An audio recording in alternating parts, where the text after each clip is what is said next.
Hi guys, welcome back.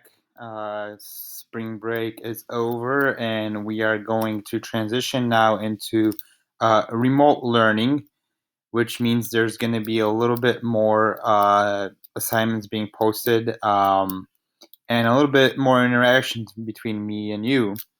So I will go over how this new remote learning is going to look, and then I will also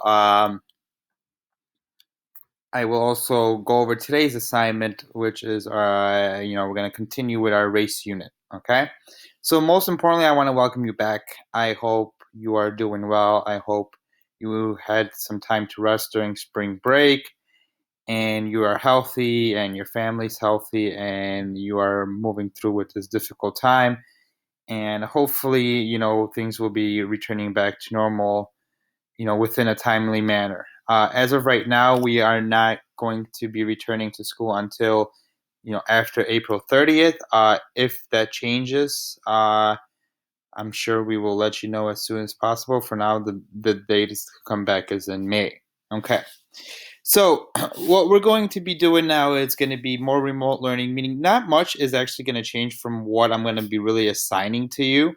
What is going to change is my availability. I am going to be available for questions more often. So anytime between 10 to 2, you can reach out to me through email in order to be able to answer some questions. What you can expect from me is a new assignment every day at 10 o'clock on Google Classroom. These assignments are supposed to be about 40 minutes long, okay? So I will be assigning assignments. You can expect me to be doing videos like this again. If we're going to be doing some type of notes, I will be posting a video. If we are going to be going over a reading, I might read something with you guys or help you answer some questions. There's about a possibility once a week that I will assign a time where we can all, as a class, whoever's available, to meet and Google Meets and go over, like, if we have a lecture, for instance, I can do that. So this would be something that would probably happen at the beginning of a week, either on a Monday or Tuesday. I don't have one scheduled for this week, but do anticipate for next week, maybe at 10:30 or 11, where we do have a set time set for this classroom, where if anyone's available, we can meet uh, during a class and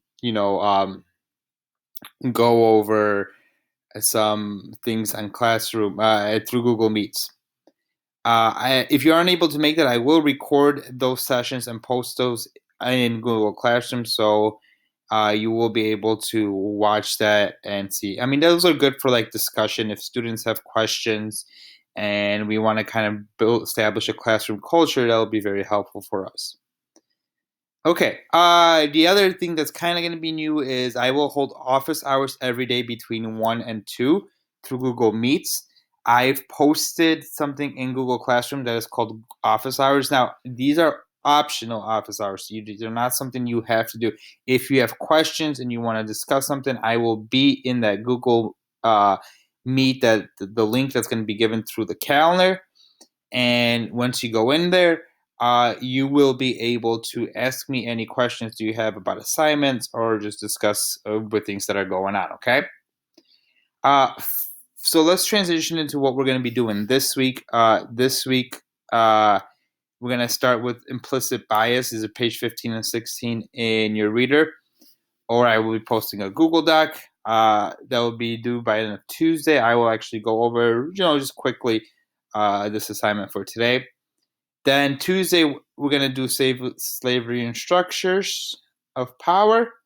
And then we're going to move on to resistance to slavery and structures. Okay. And then what's going to be due this week is the implicit bias, right? And the resistance to slavery and structure of power was going to be due on Friday. Now, on Friday is technically a teacher professional development day, so I'm not going to be assigning anything new. But the Wednesday and Thursday assignments, I will let you submit it by Friday, and if that will help you and give you more time. All right, so let's jump into implicit bias. So this is what we're going to look into today. You're going to start this out by thinking of, some stereotypes you have heard regarding different types of people, right?